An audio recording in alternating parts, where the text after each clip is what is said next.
إن الحمد لله نحمده ونصلي على رسوله الكريم وعلى آله وصحبه والناس أجمعين. وقال تعالى في كلامه المجيد وفي فرقانه الحميد: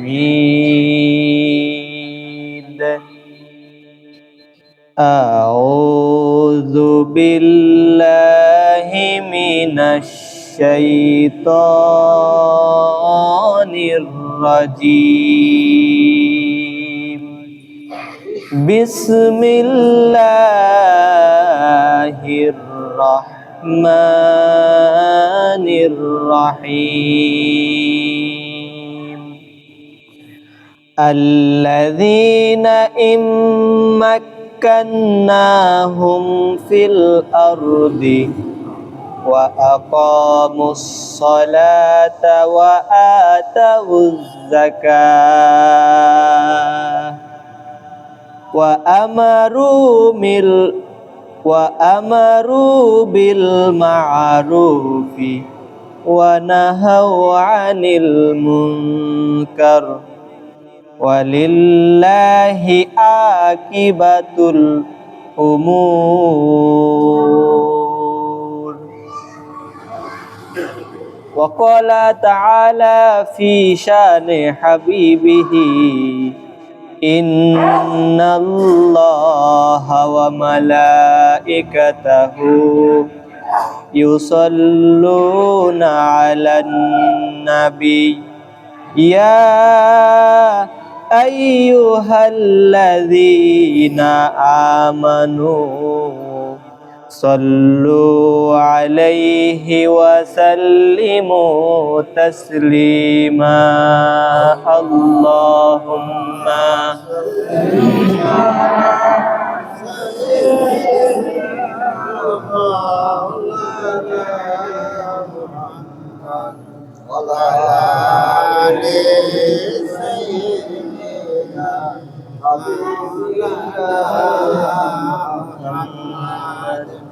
اللهم صل على سيدنا محمد وعلى آله نبينا محمد. আলহামদুলিল্লাহ, প্রশংসা ও তারিফ সেই মহান রব্বুল আলামিনের শানে, যেই আল্লাহ সুবহানাহু ওয়া তাআলা আমাদেরকে সুস্থ রেখে আগে আগে মসজিদে আসার সুযোগ দানে ধন্য করলেন। আমিন। এই পৃথিবীতে তো অনেক জাতিকেই পাঠিয়েছেন, এর মধ্যে আমাদেরকে মানুষ হিসেবে শ্রেষ্ঠ প্রাণীতে তৈরি করেছেন। এজন্য কি আমরা খুশি? আল্লাহর শ্রেষ্ঠ মাখলুক হিসেবে যেহেতু পৃথিবীতে এসেছি, এজন্য খুশি হয়ে আরো একবার শুকরিয়া আদায় করি, আলহামদুলিল্লাহ। এখানে বস্তুবাদী যারা আছে, গতানুগতিক জ্ঞানে যারা জ্ঞানান্বিত, তারা কিন্তু আপনার কাছে প্রমাণ চাইবে। যদি আপনি দাবি করেন যে মুসলিম হিসেবে তুমি কেন শ্রেষ্ঠ আর অমুসলিমেরা কেন শ্রেষ্ঠ নয়, একটা প্রশ্ন আসে না? আচ্ছা, যারা অমুসলিম ওদের কি আমাদের মতো হাত পা নাই? সবই আছে। ওদেরও মাথা আছে, আমারও মাথা আছে, মানে অবয়বে তো পার্থক্য নেই। কিন্তু আল্লাহ তাআলা যে আমাদেরকে শ্রেষ্ঠ বললেন, এটা তো আমাদেরকে প্রমাণ করে দেখাতে হবে। এখন আমি যদি কিছু সময়ের জন্য ধরেও নেই যে আল্লাহ তাআলা রব্বুল আলামিন বলতে কিছু নাই, তাহলে এটা আমি খুবই সংক্ষেপে বলে মূল আলোচনায় চলে যাই। যদি ধরে নেওয়া হয় কিছু নাই, অন্তত আমি যে কথা বলতেছি আমার অস্তিত্ব তো আছে, তাই না? আচ্ছা, এখন আমি কথা বলতেছি কারণ কি? কারণ আমার শরীরের মধ্যে আল্লাহ তাআলা এই স্পাইনাল কর্ডের বহির্ভাগে বক্ষদেশ থেকে গলবিলের আগ পর্যন্ত একটা কি আছে, ভোকাল কর্ড আছে। ওটা কাঁপতে থাকে, বাকযন্ত্র, এই জন্য আমি কথা বলতেছি। এবং এটা বের হওয়ার জন্য বাতাস দরকার হয়। বাতাস কোত্থেকে আসে? বাহির থেকে নাক দিয়ে ঢুকতেছে, ভিতরে যাচ্ছে, আবার নাক দিয়েই বের হয়ে যাচ্ছে। যেটা আমার শরীরের জন্য দরকার সেটা আল্লাহ তাআলা শরীরের মধ্যে রেখে দিচ্ছে। এ পর্যন্ত কিন্তু উত্তর পাওয়া গেছে, তাই না? আচ্ছা, এরপরে বলি যে শরীরের প্রত্যেকটা অঙ্গ প্রত্যঙ্গ বৃদ্ধি পাচ্ছে। কিভাবে বৃদ্ধি পাচ্ছে? কারণ এটার জন্য শক্তি দরকার। আমরা খাবার খাই, এটা আমাদের পেটের মধ্যে যায়, ওখানে বিভিন্ন প্রক্রিয়া আছে, সেখান থেকে কনভার্ট হয়ে শক্তিটা চলে যাচ্ছে আর অপ্রয়োজনীয়টা বের হয়ে যাচ্ছে। আচ্ছা, আমরা যদি বিজ্ঞানের দিকে তাকাই, আধুনিক বিজ্ঞান আমাদেরকে বলতেছে যে এই যে বাতাস আমরা গ্রহণ করতেছি আবার ত্যাগ করতেছি, যেটা আমরা গ্রহণ করতেছি ওটা হচ্ছে অক্সিজেন। কিন্তু যখন যাচ্ছে আমাদের মধ্যে শুধুমাত্র 19 থেকে 21% বিশুদ্ধ অক্সিজেন যাচ্ছে আমাদের শরীরের মধ্যে, আর 79% বিষ প্রবেশ করতেছে আমার শরীরের মধ্যে। তাহলে এক গ্লাস পানির মধ্যে যদি আপনি হাফ চা চামচ ধুলা মিক্স করে দেন, ময়লা, তাহলে ওইটা যদি মিক্সড হয়ে যায়, আচ্ছা বলেন তো সহজে কি কেমিক্যাল ছাড়া আমরা ওইটা আলাদা করতে পারবো? সম্ভব? কিন্তু যে বিষ আমাদের শরীরে যাচ্ছে, আধুনিক বিজ্ঞান বলতেছে ওইটা যদি পুরোপুরি আমাদের শরীরের মধ্যে থেকে যায় তাহলে তার 1 মিনিটও বাঁচা সম্ভব না। তাহলে ওইটা রিফাইনিং করতেছে কে? ফুসফুস। এর উত্তরও তো পাওয়া গেছে। আচ্ছা, এরপর এই অক্সিজেন তো পুরো শরীরে পৌঁছানো লাগবে। এখন প্রত্যেকদিন আপনাদের নন্দনপুর বাজারে সকালে পণ্য বিক্রি হয়, আলু, মরিচ, পটল, ওইগুলো খাওয়ার জন্য তো বাজার থেকে আনা লাগে নাকি? নাকি আপনি বলেন খাবার তুমি আমার সামনে চলে এসো আর অটোমেটিক্যালি চলে আসে? না। তো এই যে অক্সিজেনের কণাগুলো আপনার শরীরের মধ্যে এখন প্রবেশ করছে, কিন্তু আমার দিকে তাকান সকলেই। এবার এই অক্সিজেনের কণাগুলো তো আমার প্রত্যেকটা অঙ্গ প্রত্যঙ্গে পৌঁছানো লাগবে। এটা পৌঁছে দেয় কে? আধুনিক বিজ্ঞান বলতেছে আল্লাহ তাআলা রক্তের মধ্যে বাহিনী তৈরি করে দিছে। তার মধ্যে একটা হচ্ছে লোহিত রক্তকণিকা। এরা অক্সিজেন নিয়ে সব সময় দৌড়াদৌড়ি করে আপনার শরীরের মধ্যে। এখন বিজ্ঞান বলতেছে এরা দৌড়াদৌড়ি করে, কিন্তু এদের তো আর ইঞ্জিন নাই, এদেরকে ধাক্কা দিয়ে দিয়ে চালানো লাগতেছে। হ্যাঁ, একজন মানুষ যদি স্থির থাকে, এখন মানুষের মধ্যে তো আর এই সাধারণ ইঞ্জিনের মতো ইঞ্জিন না, আপনি যদি ধাক্কা দেন তাহলে সে সামনের দিকে আগায় যাবে না? তো বিজ্ঞান বলতেছে এই ধাক্কা দেওয়ার কাজ করতেছে হচ্ছে হার্ট। এখন তো বুকে হাত দিয়ে আছে নাকি? নড়তেছে না? হার্ট ছাড়া কি কেউ আছেন এখানে? আচ্ছা, এতক্ষণ পর্যন্ত যে প্রশ্নগুলো করছি সবগুলোর উত্তর পাওয়া গেছে। এখন যদি প্রশ্ন করি এই হার্ট যে সবসময় স্পন্দিত হচ্ছে সেই জন্ম থেকে নিয়ে মৃত্যু পর্যন্ত, এই ধাক্কাটা তো ও রক্তকে দিচ্ছে, কিন্তু ওকে ধাক্কা দিচ্ছে কে? আমি মনে হয় সবাইকে বোঝাতে পারিনি। সবগুলো প্রশ্নের উত্তর আগে যেগুলো দিয়েছি ধারণায় আছে, কিন্তু হার্টটা সবসময় স্পন্দিত হচ্ছে, ওর কোনো ক্লান্তি নাই। আমরা 8 ঘন্টা পরিশ্রম করলে 9 ঘন্টায় গিয়ে আর কি আগের মতো শক্তি থাকে? কিন্তু হার্ট সেই জন্ম থেকে নিয়ে চলতেছে, আমি ঘুমালেও এটা ঘুমায় না। তাহলে একে স্বয়ংক্রিয়ভাবে যিনি রেখেছেন তিনি কে? আল্লাহ। এই হার্টের কাজ শুধুমাত্র রক্তকে সঞ্চালিত করা নয়। এই যে মানুষকে শ্রেষ্ঠ কেন বলা হয়েছে এর উত্তর এখানে আছে।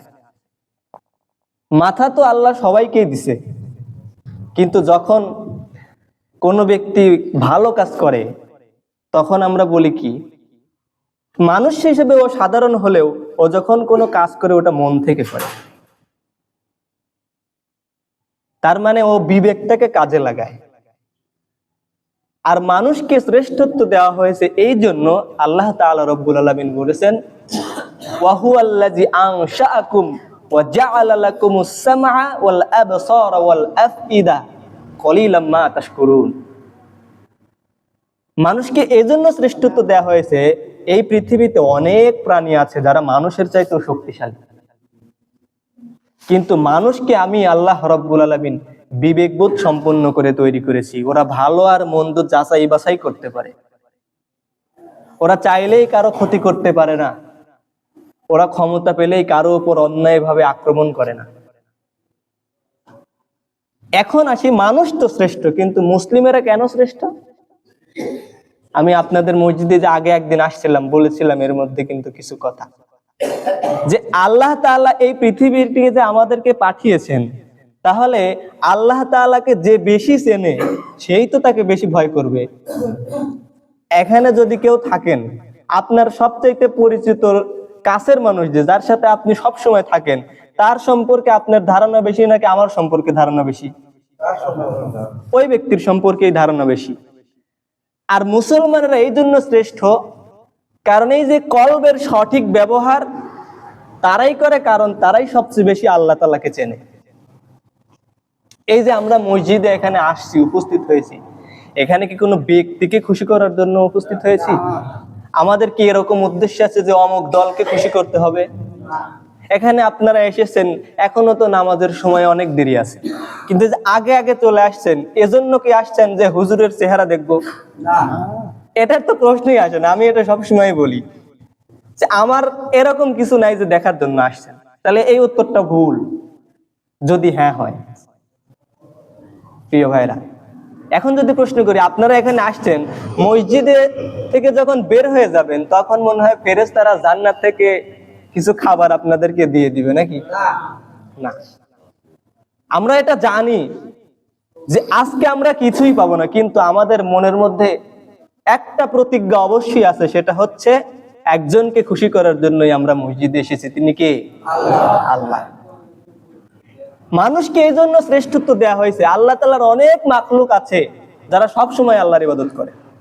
আপনারা জানেন, মানুষ যখন সৃষ্টি করা হয়, পৃথিবীতে প্রেরণ করা হবে, তার পূর্বে আল্লাহ তাআলা রব্বুল আলামিন যদিও সবকিছু জানেন, তারপরেও ফেরেশতাদেরকে নিয়ে এরকম একটা মিটিং করেছিলেন না? কি বলেছিলেন ফেরেশতাদেরকে? ইন্নী জাইলুন ফিল আরদি খলিফা। ও আমার ফেরেশতারা, আমি পৃথিবীতে আমার প্রতিনিধি পাঠাতে চাই, আমার শ্রেষ্ঠ মাখলুককে পাঠাতে চাই, তোমাদের মতামত কি?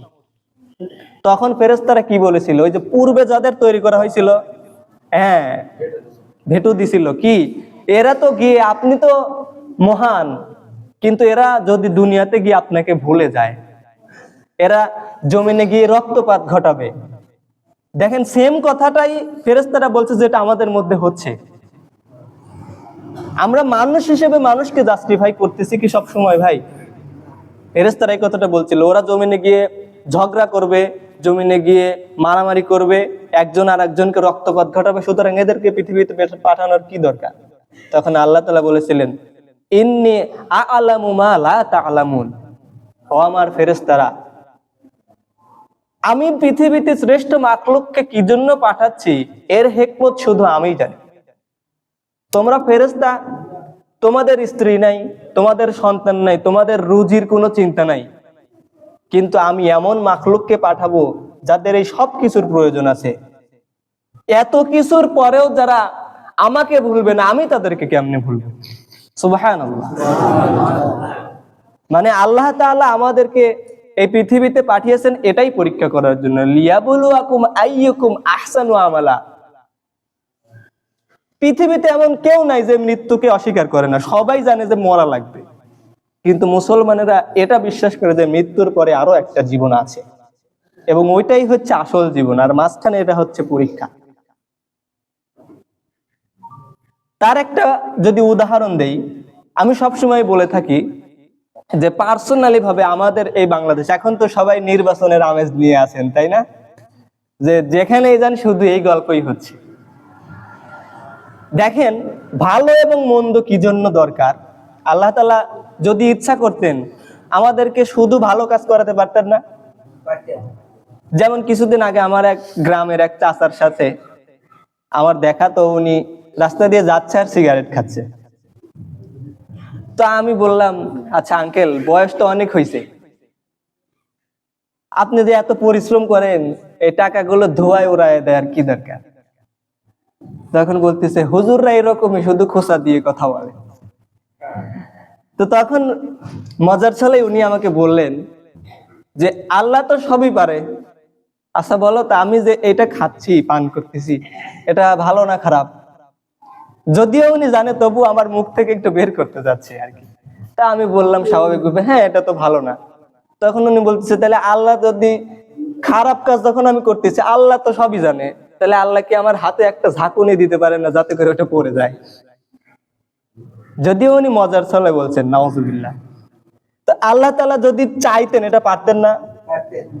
আল্লাহ তাআলা কোরআনের মধ্যে এটা বলছেন, যদি আমি চাইতাম দুনিয়ার সব মানুষকে ভালো রাস্তায় চালাতে পারতাম, কিন্তু আমি এটা চালাই না। এর একটা উদাহরণ আমি দিই, মানে পলিটিক্যালি কেউ নেবেন না বিষয়টা, যে এই যে আমাদের নির্বাচন হইল, যদি প্রার্থী শুধুমাত্র একজন থাকতো, তাহলে কি আপনি ভালো আর মন্দ যাচাই করতে পারতেন? আপনার তো কোনো অপশন নাই, রাস্তা তো একটা। কিন্তু যদি একাধিক প্রার্থী থাকে, তাহলে কে ভালো আর কে মন্দ এটা যাচাই করার ক্ষমতা আপনি তখন পাবেন না। তখন কিন্তু একটা রাস্তা তৈরি হবে। এজন্যই আল্লাহ তাআলা আমাদেরকে পাঠিয়েছেন পৃথিবীতে শ্রেষ্ঠ, এজন্য বলছেন আনশাআকুম ওয়া জাআলা লাকুমুস সামআ ওয়াল আবসারা ওয়াল আফইদা কলিলাম মা তাশকুরুন। সবাইকে আল্লাহ বিবেক দিছে, কিন্তু সবাই বিবেকটারে খাটায় না। এবারে আসুন, যেহেতু আল্লাহ তাআলা আমাদেরকে এই পৃথিবীতে পাঠিয়েছেন আল্লাহ তাআলার প্রতিনিধিত্ব করার জন্য, প্রতিনিধির কাজ হচ্ছে একজনের দায়িত্ব আমি সেখানে গিয়ে তার মতো করে চালাবো। এখন দুনিয়াতে আমি এসেছি, ফেরেশতারা কিন্তু আগেই বলেছিল ওরা কিন্তু জমিনে গিয়ে ফাসাদ সৃষ্টি করবে। আজকে কি ফাসাদ সৃষ্টি হচ্ছে না প্রিয় ভাইরা? এজন্য ফেরেশতাদেরকে দিয়ে এই কথাটা আল্লাহ তাআলা এই আলোচনাটা ঘটিয়েছেন, আমাদেরকে পৌঁছায় দিয়েছেন। এটা অনর্থক না, এর মধ্যে আমাদের শিক্ষা আছে যে জমিনে গিয়ে প্রতিনিধির কাজ হচ্ছে যখন তাকে ক্ষমতা দেয়া হবে তখন তাকে কিছু কাজ করতে হবে। সেটা কি? আল্লাহ তাআলা রাব্বুল আলামিন সূরা হজের মধ্যে বলেছেন, আল্লাযীনা ইম্মাক্কান্নাহুম ফিল আরদ। দুনিয়ার সব মানুষকে আল্লাহ তাআলা এখানে ডাক দিয়েছেন, ডাক দিয়ে বলতেছেন আল্লাযীনা ইম্মাক্কান্নাহুম ফিল আরদ, জমিনের মধ্যে এমন কাউকে যখন আমি ক্ষমতার মসনদে অধিষ্ঠিত করাবো, তখন তার কিছু কাজ করতে হবে। সেটা কি? এক নাম্বার কাজ হচ্ছে তা'মুরুনা বিল মা'রুফ ওয়া তানহাউনা আনিল মুনকার। তাদেরকে সৎ কাজ প্রতিষ্ঠা করতে হবে আর অসৎ কাজকে নিষেধ করতে হবে, যেটা আমরা পূর্বে একটু আলোচনা করেছিলাম। দেখেন আল্লাহ তাআলা এই কথাটা কেন বললেন? হোক সে মুসলিম অথবা অমুসলিম, যদি কেউ ক্ষমতার চেয়ারে অধিষ্ঠিত হয়, ধরে নিলাম সে মুসলমান না, কিন্তু যদি সে দুর্নীতি করে, অমুসলিমরাও কি সেখানে নিরাপদ থাকতে পারবে? যেখানে সঠিক বিচার হয় না সেখানে কিন্তু কেউই নিরাপদ থাকতে পারবে না। তার মানে আল্লাহ তাআলা যে এই আদেশটা আমাদেরকে করছে, এটা শুধুমাত্র আল্লাহর আদেশ এই জন্য নয়, বরং এর মধ্যে আমাদের জন্য কল্যাণ নিহিত রয়েছে। তার মানে প্রথম কাজ কি? ভালো কাজকে প্রতিষ্ঠা করা, ন্যায়কে প্রতিষ্ঠা করা, আর দ্বিতীয়টা হচ্ছে অন্যায়কে বিদরিত করা। আর এইটা যদি করতে চাই তাহলে কি করতে হবে? আল্লাহ তাআলা বলতেছেন ওয়া আকামুস সালাহ, নামাজ প্রতিষ্ঠা করতে হবে। আল্লাহ তাআলা রব্বুল আলামিন তো আমাদের আরো অনেক ইবাদতের কথা বলছে, কিন্তু ক্ষমতায় যারা যাবে তাদেরকে নামাজের কথা কেন বললেন? মুফাসসিরে কেরাম এই আয়াতের ব্যাখ্যা বিভিন্ন ভাবে করছেন, তবে স্পেশালি মুসলিম নন মুসলিম সবার জন্য যে শিক্ষাটা এখানে রয়েছে, কারণ অমুসলিম যারা আছে ওদেরকে যদি এখন আমি বলি যে তুমি নামাজ পড়ো, ও কি পড়বে? একজন হিন্দুকে যদি আমি গিয়ে বলি যে নামাজ পড়ো, এটা তো বলাও ঠিক হবে না, কারণ আল্লাহ তাআলা বলছেন কি লা ইকরাহা ফিদ্দীন, দ্বীনের ব্যাপারে কোনো জোর জবরদস্তি নেই। আল্লাহর ইবাদত যদি কেউ করতে চায় তাহলে জোর করে তাকে করানো যাবে না। তাকে আমরা দাওয়াত দিতে পারি, তাকে আমরা বুঝাতে পারি যে তোমাকে তো আল্লাহ সৃষ্টি করছে, সুতরাং তুমি সঠিক দিনের মধ্যে আসো। কিন্তু এখানে নামাজের কথা আল্লাহ তাআলা বলছেন, যেই শিক্ষাটা কমন সবার জন্য, সেটা হচ্ছে নামাজের মধ্যে যদি এখন আমি আসি, এই যে সামনের কাতারে যারা বসছেন, যারা একটু পরে আসছেন, তারা সেই ভাইয়েরা পেছনে বসছেন। তো পেছনের ভাইয়েরা যদি একটু আগে আসতেন আর যদি সামনের কাতারে বসতেন, আর সামনের কাতারে যিনি আসছেন উনি কি বলার এই ক্ষমতা রাখেন যে তুমি পেছনে যাও আমি সামনে বসবো? এটা বলা যাবে? এখানে যদি প্রেসিডেন্ট এসে বসে আর পাশে যদি একটা দিন মজুর বসে, ওই প্রেসিডেন্টের কি ক্ষমতা আছে আল্লাহর ঘর থেকে তাকে বাই করে দেবে? এই ক্ষমতা কি আছে? আমি মনে হয় বোঝাতে পারিনি। প্রিয় ভাইরা, এই গ্রামের নয়, শুধু এই পৃথিবীর মধ্যে সবচাইতে শক্তিশালী যেই ব্যক্তি, সেও যদি এখানে এসে বসে, আর এই পৃথিবীর মধ্যে শুধু আপনাদের গ্রাম নয়, একজন দিনমজুর কুলিওয়ালাও যদি পাশে এসে বসে, ওই ব্যক্তির, পাওয়ারফুল ব্যক্তির কি ক্ষমতা আছে দুর্বল ব্যক্তিকে আল্লাহর ঘর থেকে বের করে দিবে? প্রিয় ভাইরা, এই জন্যই আল্লাহ তাআলা বলছেন যে ক্ষমতায় যারা যাবে, নামাজের মধ্যে যে শিক্ষাটা রয়েছে ওই শিক্ষাটা সার্বিকভাবে তোমরা বাস্তবায়ন করবে। কারণ যদি এটা বাস্তবায়ন করতে পারো, তাহলে তুমি যত বড়ই হও না কেন, তোমার মধ্যে এই অহংকার আসবে না যে আমি এত বড় হয়ে গেছি আর এই ব্যক্তি এত দুর্বল, এর আবার বিচার করার কি দরকার? যেরকম শাসক হয়েছিলেন হযরত ওমর, কোনো বৈষম্য ছিল না। একজন কুলিওয়ালাকেও যেই সম্মান তিনি দিয়েছেন, সর্বোচ্চ পর্যায়ে যিনি অধিষ্ঠিত, তাকেও তিনি সেই সম্মান দিয়েছেন। এমনকি বলেছিলেন, যদি আমি ক্ষমতায় থাকা অবস্থায় একটা কুকুর না খেয়ে মারা যায়, তার জন্য আমাকে আল্লাহর কাছে দায়বদ্ধ থাকতে হবে, আমাকে হিসাব দিতে হবে। এখন বলেন, যদি এরকম কোন ফিলিংস, এরকম কোন চিন্তা ভাবনা কোন রাষ্ট্রনায়ক তার মাথার মধ্যে রাখে, তাহলে কি ওই রাষ্ট্রের বৈষম্য থাকতে পারে? প্রিয় ভাইয়েরা, আজকে দেখেন মুসলমানেরা কেন নির্যাতিত। পশ্চিমাদের ষড়যন্ত্র, আমাদেরকে দলে দলে বিভক্ত করে দেয়া হয়েছে। এখন আমি যদি প্রশ্ন করি, আজকে যদি জামাত ইসলাম বাংলাদেশে সরকার গঠন করে, তাহলে যারা অন্যান্য দলের মানুষ রয়েছে তাদেরকে কি আমরা দেশ থেকে বের করে দিতে পারবো? আবার যদি বিএনপি আজকে ক্ষমতায় আসে, রাষ্ট্র গঠন করে, তাহলে জামাত সহ অন্যান্য সংগঠনের যারা রয়েছে তাদেরকে কি আমরা দেশ থেকে বের করে দিতে পারবো? প্রিয় ভাইরা, একটা জিনিস খেয়াল করে দেখবেন, যে ইউনিটিটা আমি আপনাদের মধ্যে লক্ষ্য করেছি, বিভিন্ন মসজিদেই তো যাই, কিন্তু দিনের খাতিরে আপনাদের যে আন্তরিকতা, এটা আমার কাছে খুব ভালো লাগছে। আমি দোয়া করি আল্লাহ তাআলা আপনাদের এই ইউনিটিটাকে যেন ধরে রাখার তৌফিক দেন। আপনি কল্পনাও করতে পারবেন না ইসলাম নিয়ে আমাদের মধ্যে কত হিংসা। একটা সিম্পল বিষয় নিয়ে মতভেদ হয়েছে, উনি 100 গজ হয় নাই, তার একটু পরে একটা মসজিদ বানায় ফেলছে। তাহলে এইরকম দলভেদ যদি আমাদের মধ্যে থাকে, যে উদাহরণটা আমি দিতে চাচ্ছি সেটা হলো, আপনি দেখবেন আপনার পরিবারের মধ্যে আপনার বাবা, আপনার মা, আপনার ভাইয়ে ভাইয়ের মধ্যে যদি দ্বন্দ্ব থাকে, তাহলে প্রতিবেশীরা চায় এটাকে যেন আরো একটু বাড়ায় দেয়া যায়। এরকম গুণ মনে হয় আমাদের, অন্তত আপনাদের গ্রামে নেই, আছে কি? প্রিয় ভাইরা, আপনি দেখবেন অনুরূপ অবস্থা একটু উচ্চ পর্যায়ে যান, যেই দেশের মধ্যে, যেই গ্রামের মধ্যে মানুষের মধ্যে কন্দল বেশি, পাশের গ্রামের লোক আরো একটু পেট্রোল ঢালে যেন আগুনটা একটু দাউ দাউ করে জ্বলে। অনুরূপ অবস্থা এরকম হয়েছে। 57টা মুসলিম কান্ট্রি, কেউ কারো তোয়াক্কা করে না যে আরে আমি ভালো থাকলেই হলো। এই কথাটা বলছিল সেই 1948 সালে, যখন ফিলিস্তিনে দ্বিতীয় বিশ্বযুদ্ধের পর ইহুদি নামক বীজদেরকে আনা হলো, ওই বীজগুলোকে যখন প্রথিত করা হলো, তখন সবাই এই কথাটাই বলছিল, আরে ওদের যা হচ্ছে হোক, কিন্তু ওরা কি আজকে ভালো? শুধু ওরা না, আপনি একটু চিন্তা করে দেখেন, 57টা মুসলিম রাষ্ট্রের কেউই আজকে পুরোপুরি স্বাধীন না, সকলেই বিধর্মীদের দ্বারা নির্যাতিত। এর একটা মাত্র সবচাইতে বড় কারণ, আল্লাহ তাআলা বলছেন কি, ওয়াতাসিমু বিহাবিলিল্লাহি জামিআ ওয়া লা তাফাররাকু, সব একসাথে হয়ে থাকবা।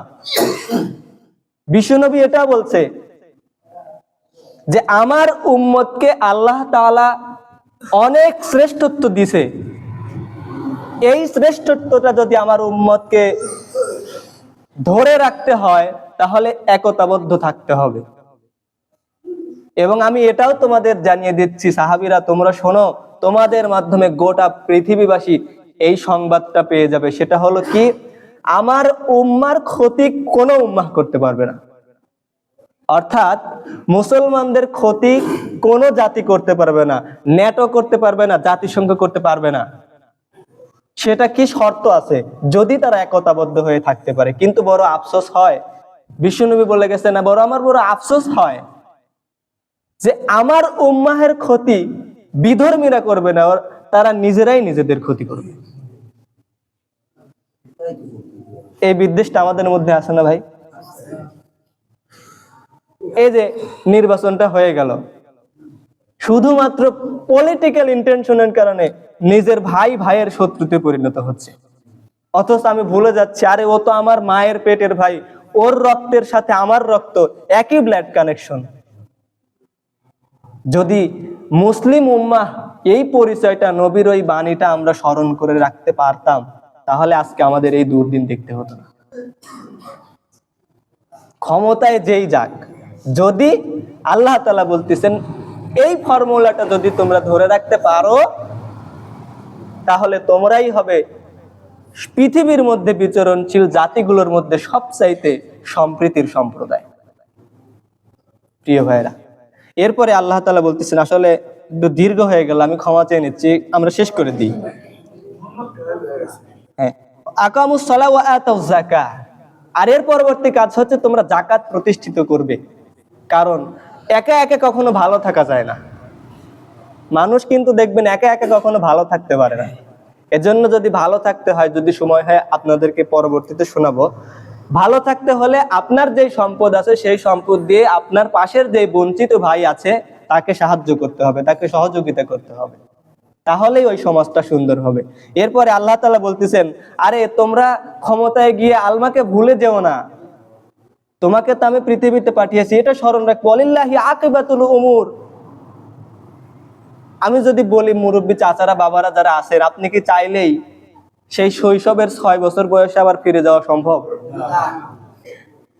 আমরা কি মায়ের পেট থেকে এরকম অবস্থায় আসছিলাম কি একদম দুর্বল? মানে আমার ক্ষুধা লাগলে বলারও ক্ষমতা নাই, আমি প্রস্রাব করে দিই, ওইটা আমার গায়েই লেগে থাকে, আমার পায়খানা আমার গায়ে লেগে থাকে, আমি বলতেও পারি না যে আমি এখন বিরক্তির মধ্যে আছি, শুধু ভাষা একটাই, কান্না। সেই অসহায়ত্ব থেকে আল্লাহ তাআলা আমাকে বড় করেছেন, আমি আজকে হাঁটতে শিখিয়েছি। এই হাঁটাটা যিনি শিখিয়েছেন তিনি কে? আল্লাহ তাআলা বলতেছেন, আরে তুই তো ছিলি দুর্বল, তোকে আমি হাঁটা শিখালাম, কথা বলার মতো শক্তি দিলাম, আর সেই জবান দিয়ে তুই আমার বিরোধিতা করিস বান্দা। আল্লাহ তাআলা বলতেছেন, ওয়ালিল্লাহি আকিবাতুল উমুর। আরে বান্দা ভুলে যেও না, তোমাদেরকে তো আমি ভালোবেসে সৃষ্টি করেছি, শ্রেষ্ঠ প্রাণীতে ভূষিত করেছি, আমাকে ভুলে যেও না বান্দা, আমার কাছে কিন্তু ফিরে আসতে হবে। প্রিয় ভাইয়ের, আসুন আমরা সংশোধন হই, একতাবদ্ধ হই। আগামীর বাংলাদেশ হবে সম্প্রীতির বাংলাদেশ।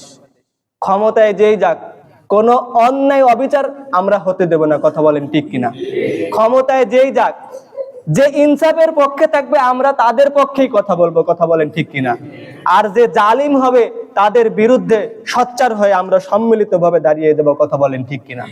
আল্লাহ তাআলা আমাদের এই বাংলার জমিনকে সেই সোনালী সমাজ বিনির্মাণের জন্য যেন কবুল করে নেন, সকলে পড়ি আমিন। সুন্নাহ যাদের বাকি আছে আদায় করে নেন।